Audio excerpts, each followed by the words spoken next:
Oh God, there's so much I need to say, but I don't know where to start. I genuinely don't know where to. Pick a person first. It's not even about a person. I need to talk about you guys overall, like just an Oh. overall concept first. So, okay, first off, this is probably one of the most fun I had watching Tekken. I'm just gonna put that out there, right? I watched a lot of Tekken in my time. This is probably the most. I had to mute myself. I don't think you understand how much I was screaming. I saw that. So like, I need you guys to understand that even though you guys are like a little bit average, a little below average right now in terms of where your skills are at, you guys are very. The way you guys played each other was so well. It's essentially kind of semi-high. You're supposed to like approach Tekken in a sense. You just guys overall, obviously, like the way it was like obviously structured was like there was obvious inexperience there. Where I feel like if you guys understand your characters a little bit better, especially Keg, and like you guys understand the game and have a little bit more time on the game, or a little bit like more hours on the game, like about like 200 more hours in the game, I think you guys like would be monsters. And I'd probably within like a couple of months, I'd probably be asking, yo, can you guys run a set so I can just watch? Because you guys, this set, I don't understand how many times you guys went to timeout. You know what I mean? You guys played really patient, trying to fill each other out. A couple scramble situations that shouldn't have occurred in the first place, but like, you know, that's just Tekken 8 right now. There's just nothing you can really do about that. But it was very funny and very interesting. But before we like look into the whole entire set or whatever,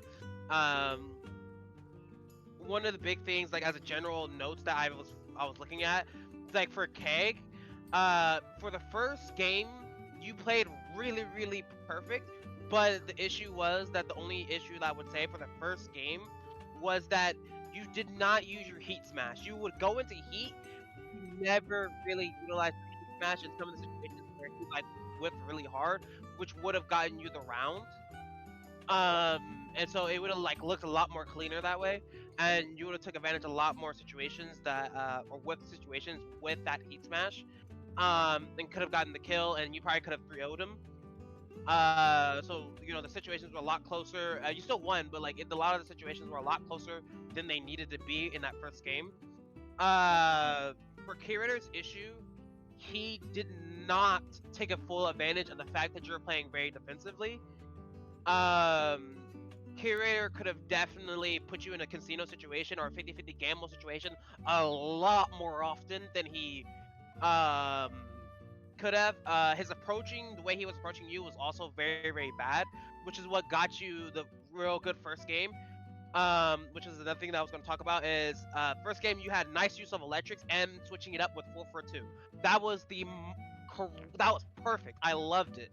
Right, great uses of electrics, great uses of 4-4-2 and the first game, and then you just suddenly just stopped. And during the set, I did not understand. I was so about to just like in one of the games, I was about to be like turn on my mic and be like, bro, I need you to like use 4-4-2, please. Like go back to doing electrics and 4-4-2 and neutral, because that was giving you so much mileage. And then right when Curator had 4 wins, you started going back to using 4-4-2 and electrics, and just went back to winning again. And it's just like, bro, I need you to keep doing that. Don't stop. It's because when I won the first one, it wasn't really like I was playing Curator. I was just sort of like playing my own game, right? So like I hit a mental reset and I was just like, let me just see what he's doing. So it was like more of like approaching with the learning mindset, because like I didn't want to just be like, I want to run my game. It was more of like, I've never played a Raven before, and the last Raven I played literally washed me. So I was like, okay, let me just see what he's doing, and like let me see like what situations he put me in. Like when he's going to Soul Stance, I was like, how can I interact with Soul Stance? And I'm like, I tried using like up 4-3 more often, and then he was like starting to catch you with mids. I was like, okay, it's not too wise to try gambling too hard in that situation, like throw like a up 4-3 out there like sometimes, you know, trying to find like the balance of like how much risk do I want to input into like, I don't know, like his plus frames and then him going into Soul Stance. And once I sort of figured out like how much risk I should put in there, then I was like focusing on like, okay, I was watching Tekken 7 earlier, where I was watching Nee versus JDCR, and when he was playing Devil Jin versus Dragonov, and I was like, okay, how did he use jabs, and how did he use jabs to like recognize how do you use jabs and movement to get in on his opponent? Like sometimes you'll just see me dash up and just do nothing in front of like Curator's face. Like I was okay with the dashing up and him hitting me. I just want to see what the reaction was. I was like, okay, I'm like, now I'm rotating options. Like, okay, now you'd see like there's some sequences where Curator is like, oh shit, I'm doing jab, wait, jab, dash forward, down forward, jab, dash forward again, wait, dash forward again, wait, nothing. Okay, hell sweep. And you're like, wait, what the fuck? So like that's the game I was trying to play, because I'm trying to get used to adapting faster with conditioning with jabs and movement. And that's why those last few matches felt a little bit better for me, but everything before that was here to either washed me, or I was like trying to figure out something and I got washed trying to figure out what that thing was with Raven. Because I'm like, like Raven seems to have really good buttons. Also casinos you? Like he seems like a really solid character. Like he doesn't seem as like gimmicky as like I thought he was. Nah, he's a very solid character, and so the biggest thing is that your goal is kind of like how like you would fight Lily, not really, but like more so like kind of similar in this game, where it's not about you getting casinoed, it's about how'd you get there, essentially. Yeah. And essentially your whole goal against Raven is to not get into that, put yourself in that situation, and that's like the whole goal, is to not put yourself into that casino situation in the first place, to not fight your way out. That's when it clicked on the last match that I lost. That wasn't the set one. The moment I either get my plus range or you're fucking on the ground, then that's when I could start running my bullshit. I just wasn't really doing it as often as I should have, as like, you know, as Zero said. Because like Raiden is solid, but also he kind of has a bit of a time struggle of trying to open someone up. Yeah. So he kind of needs to get started, and it's just like those electrics and 4-for-2s in neutral kind of shut him down and in a very powerful manner. And so that's kind of like you had that was the perfect answer essentially for the first game, and then you kind of just stopped. And I get why you did it. Like again, like on offense is a little bit different. That you can do that on offense because Raven does have defensive options, but it's like that is the right thing with the jab thing and all that stuff. But like in neutral, you cannot let him do what he wants. It clicked at a point where I was playing neutral against him. I think it was Curator, correct me if I'm wrong, I think it was the 4th match that you won in a row, and my brain was like, okay, it's not the casino that's killing me, it's literally I have to play neutral with him for as long as possible until I confirm that I have conditioned him to chill the fuck out. Because the match before that you were mashing on me, but it was good mash. Because it was like, I was like, oh shit, like, wait, he's not respecting me. Okay, now I have to go back to jab conditioning. Jab, wait. Okay, now I can do hell sweeps. Now I can start putting in a little bit more risk or doing like... Yeah. Because I hell sweeped you 2 times in a row and then I rotated to mids, but go ahead. Yeah, and I was trying to... I don't know if you saw it was like that. I was using a move that was trying to blow you up for doing a lot of the jab pressure. But it never caught you, so there's that. Timing go crazy. Yeah, timing. So, like, the times where like you actually block it is like where I wanted to, but then times like, oh, he's not gonna do it. You do it anyways, like for you to jab me after. It's like I have a my down forward 3 is like a high evading like fucking counter launcher, and you don't want to do that. Yes, it's that big ass kick that I was doing, like upwards kick. Yes, it's a very powerful move. But so that was another thing that I was like gonna talk about, is like Kirito was disrespecting down back 2, like Nee was like in the Momo Dog video, and so that's one of those things where if you read that, you could have did down back 2, and if you knew for a fact that he was gonna mash you could have did Wall Rising 2 or Wall Rising 4 to keep yourself safe. But yeah, in normal, like how can I put it, like in overall sense, it's like you had the right answer at first, and then you kind of just like stopped doing the right answer, whereas it's like you had the legit perfect answer essentially, right? He was like, yo, this is legit, yeah, you approached the matchup correctly. Then I was just like, wait, why'd you stop playing the matchup correctly? But defensively it's very difficult against Raven. It's a player concept of how the Raven likes to play. Does he like to play gimmicky? Curator's a lot more like a solid Raven. He's very like a little bit more simple. So defensively, you just have to think about like, okay, what is he doing? What's his timing? What is he going for? Why is he going for this particular mix-up? Blah blah blah blah. What's his flow chart? Um, but you did good on offense, I would say. Your laser scrapers were like perfect. The only issues I think is like you would put him in great situations with laser scrapers and many other Up like forward 1+2, giving away the wall, right? uh I wouldn't say like okay, the grabbing was good, but when you had him in the corner, he was breaking the 1+2 and put you in the corner, and so that was Exactly. very, Exactly. that one wasn't optimal. But what I would say was the laser scrapers and like you doing 442, pushing him back, he whipped so many of those buttons where if you were ready, you could have whip punished him and killed him for it, right? So you were doing correctly like on a lot of your offensive ideas, and I saw the vision.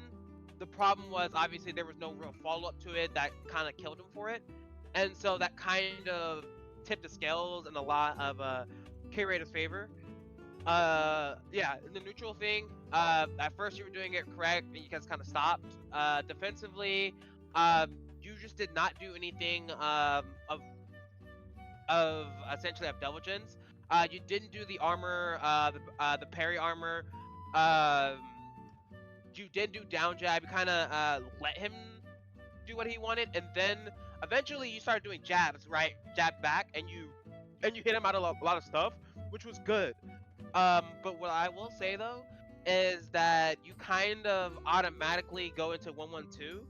If you kind of just did one jab and then wait, you could have you since you floated him, you could have got a full combo for that and got Oki off that, right? So it's just one of those things is to recognize like doing one jab and then try to confirm, and whether if you floated him or you know did the, or even if you could do two, right? You can still do like 1-1 and still get the combo. But it's just like make sure you're confirming correctly on your 1-1-2s, right? Because yeah, there was just so many points where you just floated him, you could have got a full combo, and that would have been all she wrote. That's just the general sense of what I was seeing. Curator just, I think both of you guys obviously need help with like punishment and stuff like that, but like that comes with time. Combos obviously need work, but that's fine. That comes with time. And then Curator kind of needs help on defense.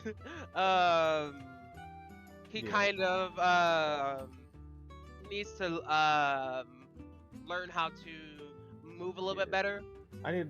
The thing is, like, I'm trying to like learn how like move a little better, but also like understanding like turns a lot better. Yeah, so you need defense as a whole. Curator kind of needs help, because he put himself in the corner quite a bit often.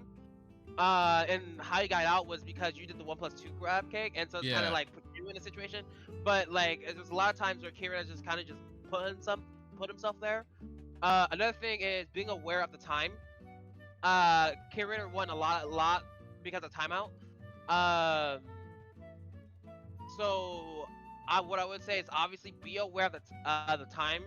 Be a little bit more self-aware of your resources. Be a little bit more self-aware of where your health bar is. Be aware of your positioning a lot more. Especially Curator. Like I need you to just not walk yourself into the corner and then just be like, I'm just gonna sit there like we're playing a 2D video game. I need you like to move out the way. Because again, if Keg was like a very like even a like a upper mid level Devil Jin, he just would have just killed you. Yeah, I mean, it was kind of like the thing of like, you know, if he's gonna just keep on doing the 1+2 grab, I can just get out the free like that. It was that kind of thing that was like going through my head a little bit. Yeah, and again, that's a problem for Keg. Yeah. And then, because like before that, I was like thinking of like wanting to do like sidestepping after he did like a down for one in the corner, and then you know, move my way out of that. But then like he would just do like the grabs that they track, and so like that would just catch me anyway. So I just have to tech it anyways. Yeah, because you can still sidestep and tech. which is fine. It's like, oh yeah, if he grabs and he does 1+2, then it's just like GG. But you still like definitely like sidestep, getting out the way, kind of do a little 50-50 in that situation. Cause like Raven defensive options are not good in the corner or at the wall. They're just like objectively kind of bad. Um, so it's like you just have to fight your way out. But yeah, if you do want to like look over the set, the first to five, I will definitely like do a little bit more in depth. But that was just the general things I was seeing from the both of you. But that was a good set. I definitely enjoyed the set. That was a very fun set to watch and very very funny. I don't know if you want. If I don't know if like, I'm fine with like just looking through it, just looking through it for Keg. But I don't know if Keg wants to do it on his stream. I'm not streaming, but I don't want to do it immediately. I want to like sort of digest first and then like come back later and watch it. It's not. I don't want to do it tomorrow. I want to do it today still. I just want to like let it pass and then come back with like a fresh mind. And I'm like, all right, word. Now you can look at it and shit. Yeah. Got you. But yes, no, I had fun. What I will dang, he just left. But I think another good thing is definitely what would probably help you, Kay, is like watching like me fight Curator and his Raven and kind of see since, or like if I were to use Devil Jin and kind of see how like I approached it. Mm-hmm. In a sense, I think that will also, since you like watching things, I think that will also like help you to understand a little bit better and like how to adapt or when you should adapt. Because you adapted well. You had a really good first like idea, like a very good first idea. Like game one of how to approach Raven. You have to, you know, really solid first idea, and then obviously it just crumbled. But like, the adapting and how you adapt really quickly, obviously that comes with time, but it's also recognizing like what your original game plan was, right, and building off of that, right. So for an example, let's say, like you're like if we're talking about like layer zero, we're talking about like me for an example, right? Mm-hmm. His layer zero was always with punishment, right? Making people with, and then with punishing them, right? And that just beats most people, right? And being ready.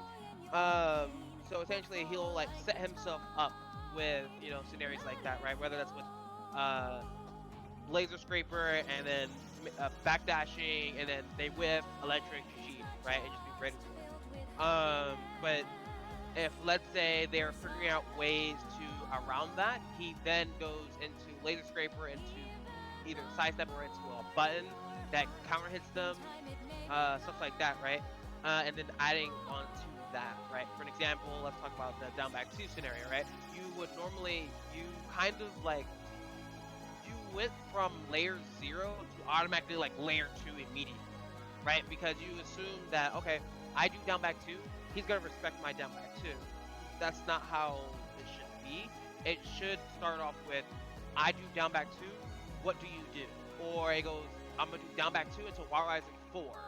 I'm still safe, but I'm checking you as my layer 0, right? To make sure, to show you that no, I'm gonna keep myself safe. I'm playing my frames, and you're gonna keep doing this, and then I'm just like that. We'll see what we're doing. It's your turn, but like if you press, then you know it's still my turn. And then you just obviously condition them that way as your layer 0, and then after that, after they respect your down back 2, then you go for the upward 3, down back 2 into sidestep hell sweep. You know what I mean? Mm-hmm. Then you go. You kind of just went straight into layer 3 and be like, dang, you know what I mean? That's very fast. But yeah, it's like you have to how to condition someone is kind of like how you say with the jab, you know, stuff like that. You do obviously jab into jab, and then you know what I mean. That's how you condition them with the layer 0, and then you build upon that. You kind of just, as I said, went straight into the layer 3, and then obviously he started respecting you, and that kind of got you killed a lot of the time. Mm. So that is a big form to think about, and how to structure your conditioning a little bit better. Word. Mm.